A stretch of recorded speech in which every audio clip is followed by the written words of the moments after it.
Pero hindi mo mahalata na yung kaibahan ng fake at saka ng original. Ay minsan maraming naluloko dahil sa akala mo, parang katulad lang ng Green Hills, pupunta ka, bibili ka doon ng original kasi sabi original. Pero makakabili ka, fake pa rin pala, mukha siyang original, pero hindi mo makakalata. Kasi kahit saan ang dami nang naglalabasan ngayon ng mga fake, mga paninda, kahit saan, maraming fake. Lahat na yun, napipiki yung itlog, napipiki yung litos. Diba? Nakikita natin sa Facebook yung picking itlog na mukha talaga siyang itlog pero hindi mo maano na paano nila nagagawa, diba? Talagang wala nang imposible. Ang lahat ng imposible, naging imposible na rin sa kanila. Kumbaga, tumatalino na sila kaya nagagawa nila mamiki talaga. Kaya ang hirap makita kung ano yung original at saka ano yung picking. Tama? Ang daming mga picking na nagkakalat sa kayo, mga picking balita, mga picking mukha. O diba, ano masasabi kayo yung mukha?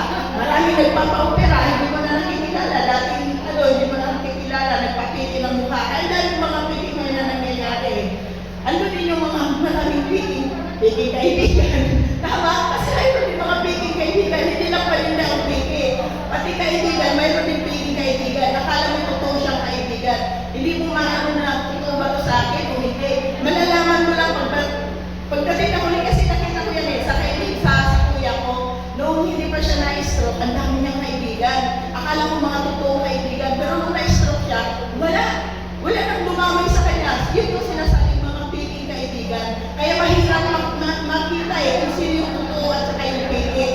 Ang dami kasi mga piking ngayon na nagkakalabasan na Kaya mahirap talagang kilalanin. Kaya maging matalino, maging wise, para makita mo ano yung mga piking, mga nagkalalabasan na ito.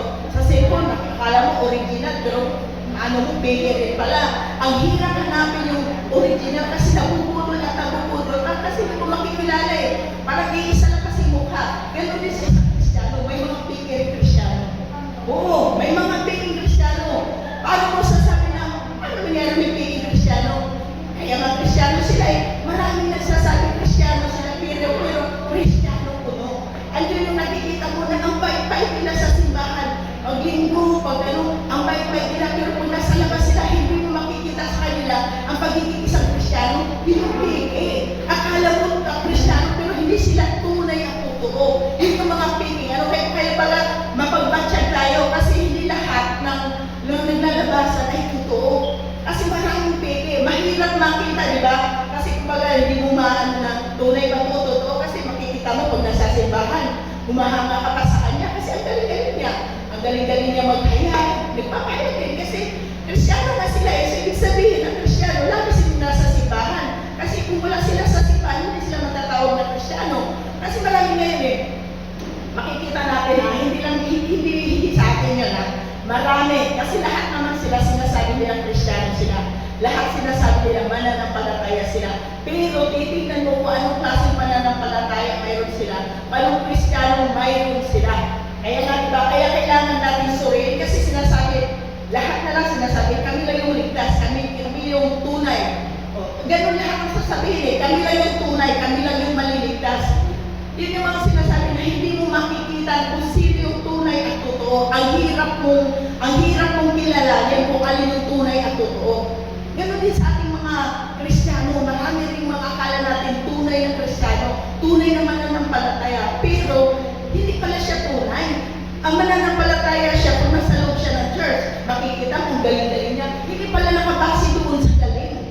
Ang basihan pala ng isang Kristiyano o mananampalataya, yung ina-apply natin ang salita ng Diyos sa buhay natin. Pag nasa labas tayo or nasa loob tayo, kung ano tayo sa loob, dapat sa labas, gano'n din tayo kayo kilala. Kaya, marami kayo kilala? Maraming ganon. Na kung nasa loob, umigitay sila. May naalala. Maraming ganon. Na kung nasa loob, akala mo talagang perfecto, humahanga ka pa sa kanya. Pero kung nakita mo yung buhay niya sa labas, masasabi mo, Kristiyano ba ito? Akala mo Kristiyano ito? Kung nasa loob ng Diyos, ang banal-banal nito. Kung makapuri, grabe. Kung makapagpahayag, ang galing-galing niya. Napapahanga ka. Pero kung nasa labas, Kristiyano ba ito? Ito ba yung sinasabing Kristiyano? Yun yung sinasabi na hanapin mo hindi lahat tunay. mayroong peke. Kasi dapat kung ikaw ay tunay na Kristiyano, mapaloob at mapalabas ka, walang nagbabago. Ikaw pa rin at ikaw pa rin yun. Hindi yung nasa loob ka Kristiyano, pag nasa labas ka, nag-iiba ka ng anyo, nag-iiba ka ng mukha. Sino ka doon? Nasa makamundo ka. Paano ngayon makikita ang katunay na ikaw ay tunay na Kristiyano? Ngayon, basahin natin, makibasa tayo. Nagkuligo na ako para hindi na ako mahirapan. Islamin pala. Pakibukas ko kayo sa akin sa Mateo 20. Wala. Mateo 23:27. Malakas man boses ko. Okay na yan. Yan na. Nakakausap ko ito. Mawala ka sa Nakit lang isa. Ay, mamakas ka na. Ay, wala. Mamatay ka. Wala nga. So, Mateo 23:27. Anong sinasabi dito?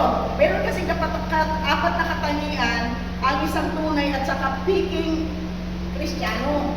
So, number 1, ito yung hipokrito.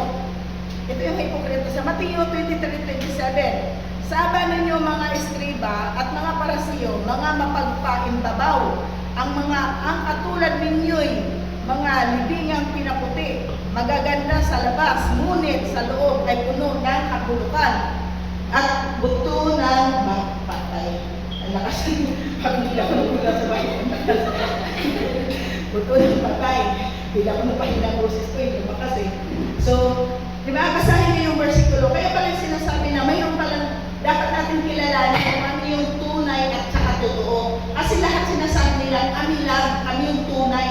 Kami lang yung tunay na Kristiyano, kami lang yung tunay na mananampalataya. Ngayon, tingnan ninyo kasi, hindi pwede maging, okay. Unang-una sa maging ano tayo ngayon. Kasi ang dami na naglipang mga piki. Kung gaano karaming mga naglipang, mga piking, mga paninda, ganun din karaming piking mga Kristyan na nagpapanggap na sila'y Kristiyano, nagpapanggap na sila'y mananampalataya, nagpapanggap na sinasabi, kami lang yung totoo. Kami lang yung totoo. Kasi parang mo nakakausap niyan.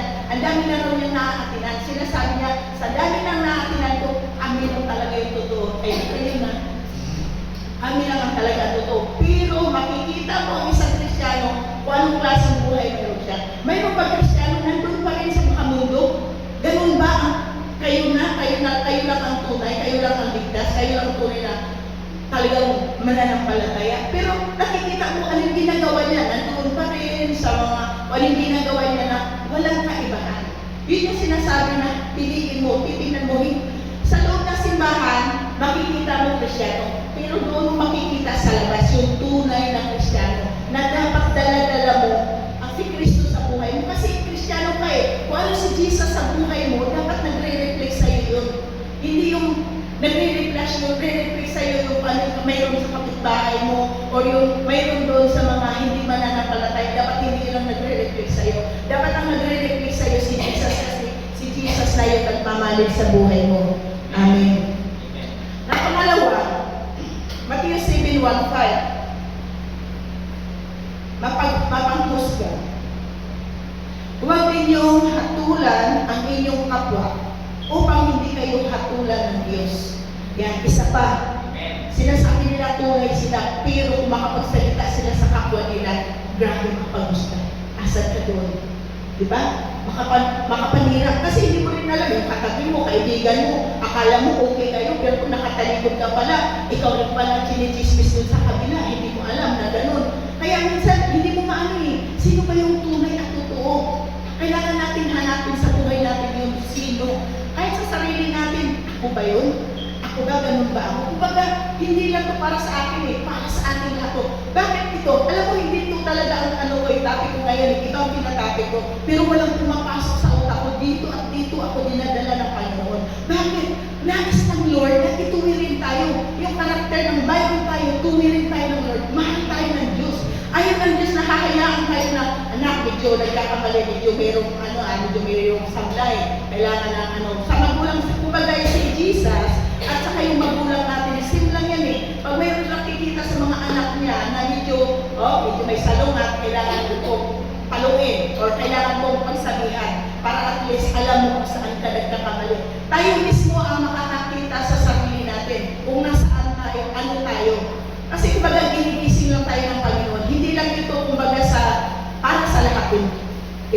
Hindi ko alam kung bakit ito binigay na Lord na mensahe. Iba yung piniprepare ko, pero dito ako ni Lord dinala, hindi ko alam kung bakit. So, ito sabi ng Panginoon, mapanghusga.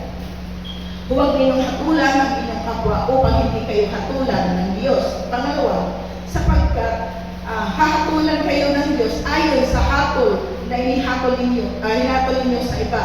Ang panukat ninyo sa iba ay siya rin ipinukat sa inyo. Bakit mo nakikita? Ito nanguhusga ka. Puro lang yung kapwa mo nakikita mo. Siya lang lagi ang nakikita mo. Bakit hindi mo tingnan yung sarili mo rin? Baka mayroon ka rin na hindi mo nakikita. Siya lang lagi mo nakikita.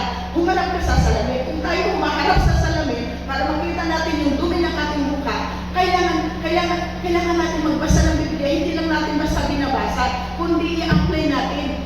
Intindihin natin ano ba sinasabi ng Biblia. Bakit pati palingin mo sa sarili ko, perfect na ako, wala na akong pagkakamali, lahat perfect sa akin, matuhid na ako. Ang nakikita ko lang ng pagkakamali, yung mga iba. Ako wala akong nakikita ng pagkakamali sa sarili ko, kaya gano'n na lang ako magsasalita sa kanila. Pero sila, mayroon din na sa'yo. Pag hindi mo nakikita, yung nakikita mo sa kanila, mayroon ka rin, lahat tayo mayroon din. Tama, mayroon din tayo. Kaya sinasabi ng Panginoon, huwag kang mapanghusga. Matuto tayong suriin din ang sarili natin. Mag-ingat tayo sa mga sinasabi natin sa ating kapwa. Kasi may Diyos May Diyos na nakakakita, nakakarinig sa atin. Paano ba yung mga, sumusubra ka na. Lumalampas ka na. May limit lang tayo.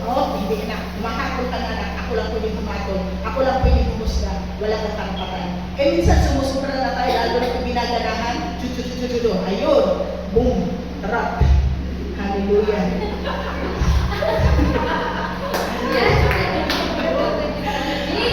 Mas ganado, di ba? Mas ganado, lalo na pag maritis ang usapan. Naku, talaga naman. Oo. Mas hindi nakakapag-usapan yung maritisan. Tapos pag-usapan mo yung may buhay na may buhay, no? Hindi sa yung buhay yung pag-usapan mo. Ayan. Tapos ang nangyari, pag yung sinabihan mo, nagsabi, sabu!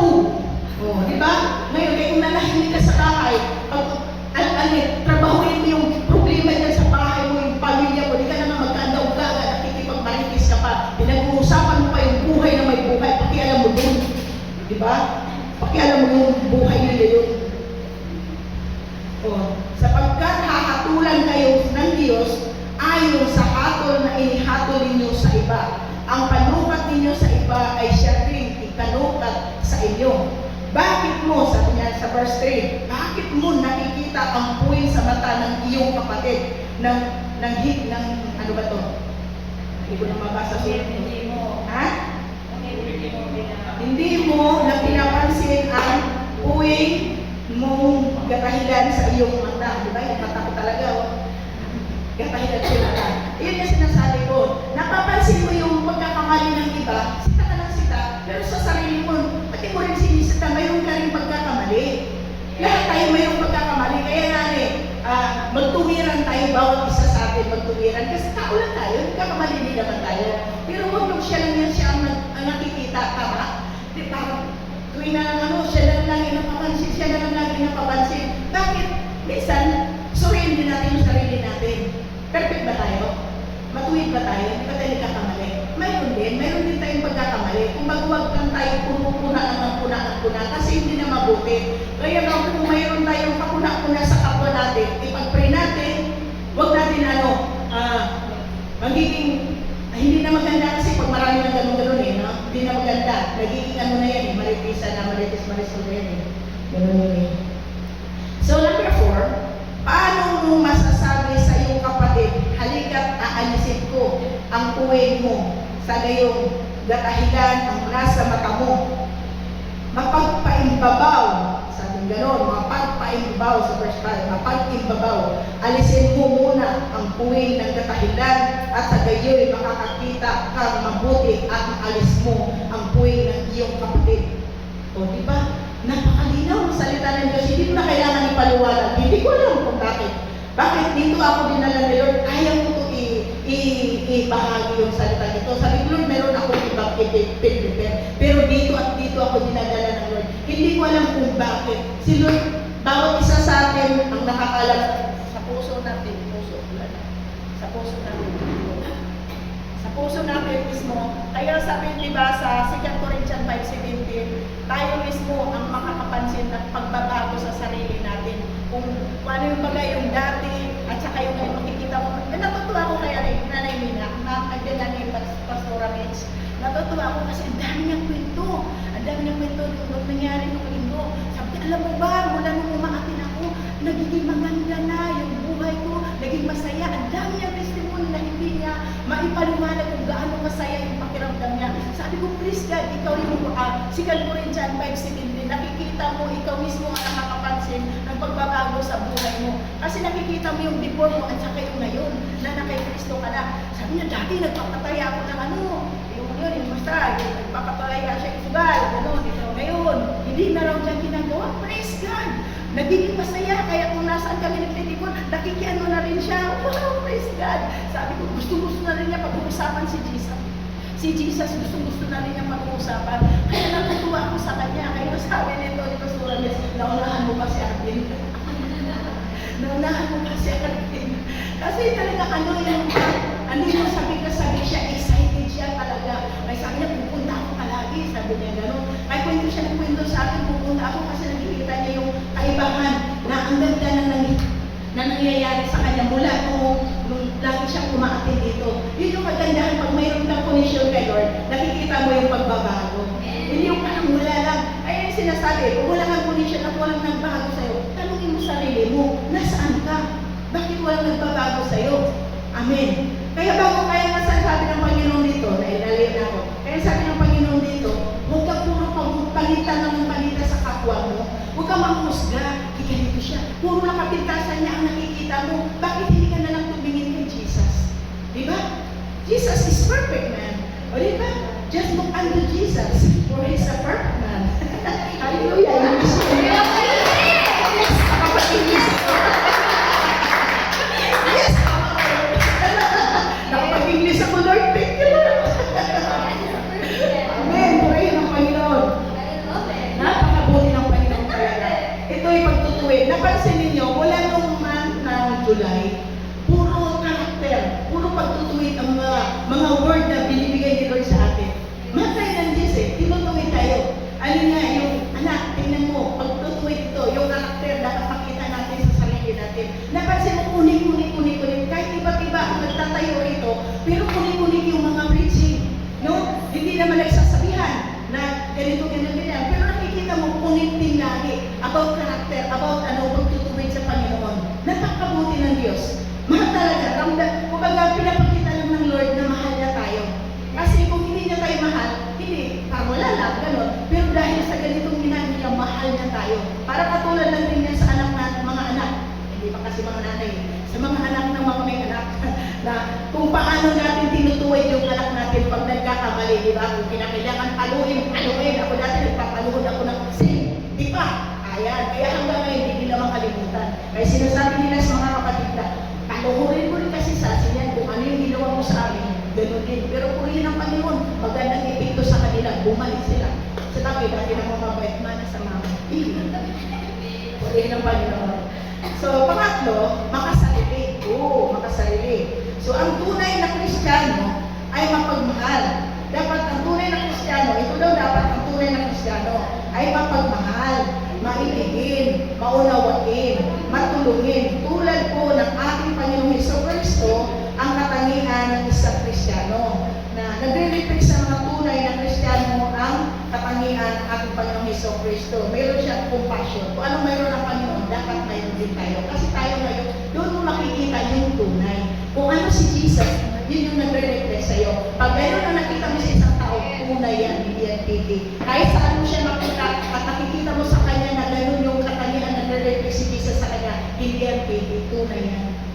Amen. Doon mo makikita ang tunay ng isang Kristiyano. Kaya minsan mahirap hanapin Huwag ka maniniwala sa sinasabi lang. Kailangan maniniwala ka. Dapat maniniwala ka kung nakikita mo anong karakter mayroon siya sa labas. Kasi doon mo makikita sa labas yun yung isang tunay at saka hindi. Dito sa loob, makikita mo talagang, siyempre, hindi pantay-pantay lahat yan. Kung anong ginagawa ng tunay, ginagawa rin naman ng pigi yan Pero pag nasa labas na, doon mo makikita kayo yung kaibahan. Akala ko ba Kristiyano to? Akala ko ba pastor? May mga pastor, mga Di ba sabi na sa ano, may mga pastor na napupunta rin sa impyerno? Kasi may mga pastor, alala ko minsan ba, yung kasamahan ko sa volunteer, Christian siya. Yung pastor niya, nagpunta siya sa akin, yung pastor nila, sabi niya gano'n, ang galing-galing yung tumayo. Pag tumayo sa harapan, ang galing-galing mag-praise, gano'n ganyan. Pero nung huli na, hindi na maganda. Sabi niya, nagmukhang pera na. Naging ano na, nang bababae na. So, asan magiging pastor niya doon? Kaya pinakalisan nila kasi iba na ang ginagawa, iba na ang sinasabi sa harapan. Parang inaano na niya, nangihingi na siya ng pera sa mga member niya. Kasi naging iba na yung ano niya, pero sabi niya, ang galing-galing niya kung mag-preach siya. Pero hindi niya isinasabuhay yung mga pinapahayag niya. Kung ano yung sinasabi lang niya, pero hindi niya ina-apply. Ano yung hinahanap ng Lord? Yung ina-apply natin ang salita ng Diyos. Kasi ano yun pag hindi mo ina-apply ang salita ng Diyos, hindi mo makikita kung gaano katotoo ang salita ng Diyos. Hindi mo mapapatunayan, hindi mo yung kwento lang ng katabi mo, hindi ka mahirap paniwalaan kung hindi ikaw mismo ang maka-experience.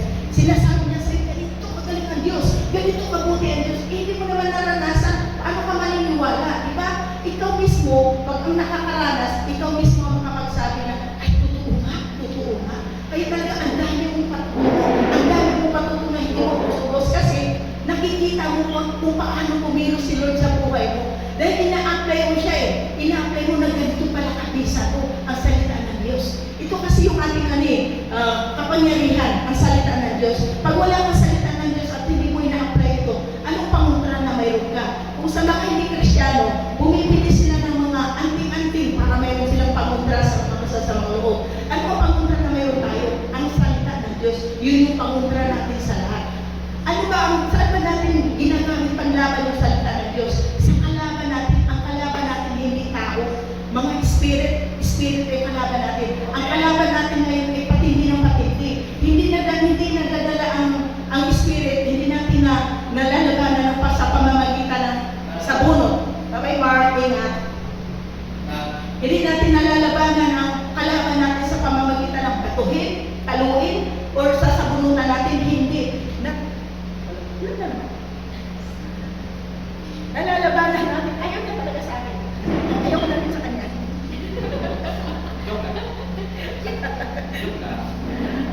Nalalabanan natin yung kaaway sa pamamagitan ng salita ng Diyos.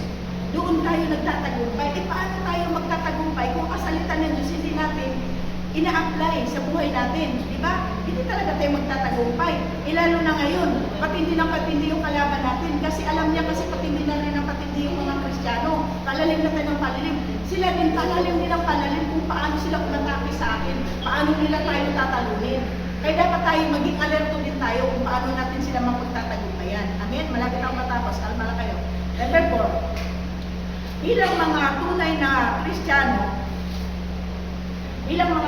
Kristiyano, tunay na mananampalataya at ayon sa kalooban ng Diyos. Sabi doon sa Mateo, bilang isang tunay na Kristiyano at mananampalataya, sabi niya gano'n, itataga ayon sa kalooban ng Diyos.